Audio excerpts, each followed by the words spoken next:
দেখেন 2015 সালে যে পে স্কেলটা হয়েছিল, 2015 সালের যে পে স্কেলটা হয়েছিল সেখানে ফিক্সেশন হয়েছিল ম্যানুয়াল পদ্ধতি।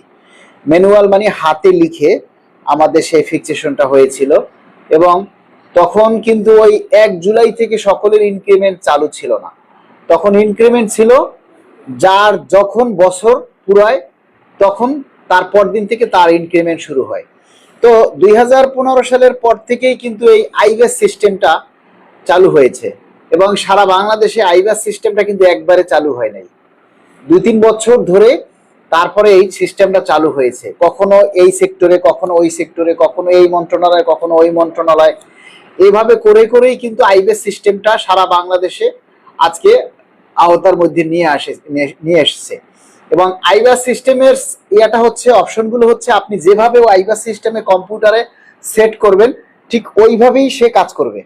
সেখানে আমাদের যে মূল বেতন, সেখানে ইনক্রিমেন্ট কিভাবে লাগে, মাস এই বেতন কিভাবে হয়, এই সিস্টেমটা কিন্তু পুরোটা একটা সফটওয়্যারের মাধ্যমে নিয়ন্ত্রণ করা হয়। তো দেখেন আমাদের 2015 সালের যে পে স্কেলটা হয়েছিল 1 জুলাই 2015-তে কার্যকর হয়েছিল, আর 15ই ডিসেম্বর 2015-তে গেজেট হয়েছিল, অর্থাৎ 6 মাস পরে প্রজ্ঞাপন হয়েছে।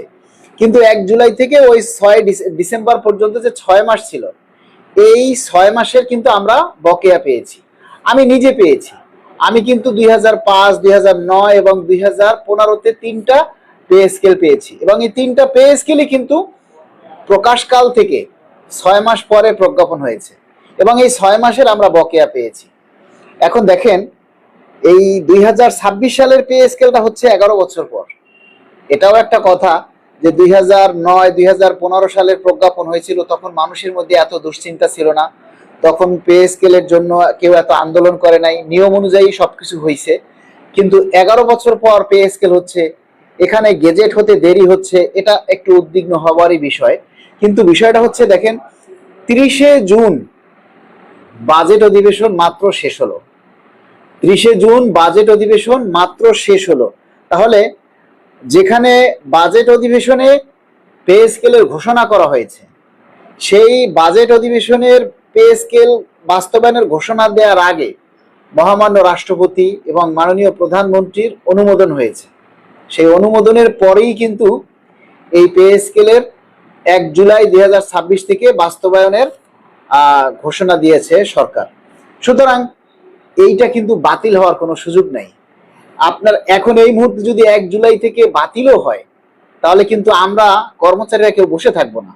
সবাই আমরা আবার পুনরায় আমাদের সেটার জন্য আমরা যা করার দরকার সেটা আমরা করব। কিন্তু বিষয়টা হচ্ছে যেহেতু সরকার ঘোষণা দিয়েছে 1 জুলাই থেকে, এটা 1 জুলাই থেকেই হবে। এখানে উদ্বিগ্ন হওয়ার কিছু নেই।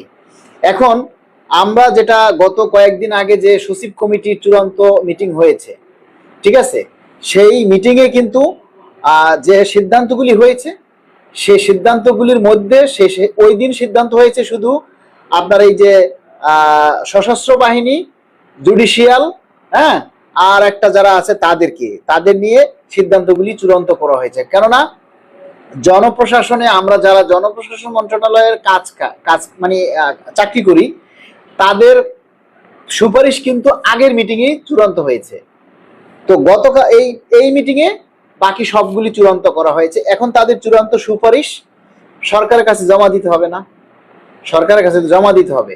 তো সুতরাং এই সুপারিশ আবার তারা অর্থমন্ত্রীর মাধ্যমে, অর্থ মন্ত্রণালয়ের মাধ্যমে মন্ত্রিসভায় জমা দেওয়া হবে। এবং মন্ত্রিসভায় এটা নিয়ে আবার একটা অনুমোদন হবে। মন্ত্রিসভায় অনুমোদন হওয়ার পরেই কিন্তু এইটা পে স্কেলের জন্য একবারে পুরো উদ্যমে কাজ শুরু হয়ে যাবে। তবে একটা জিনিস কি দেখেন,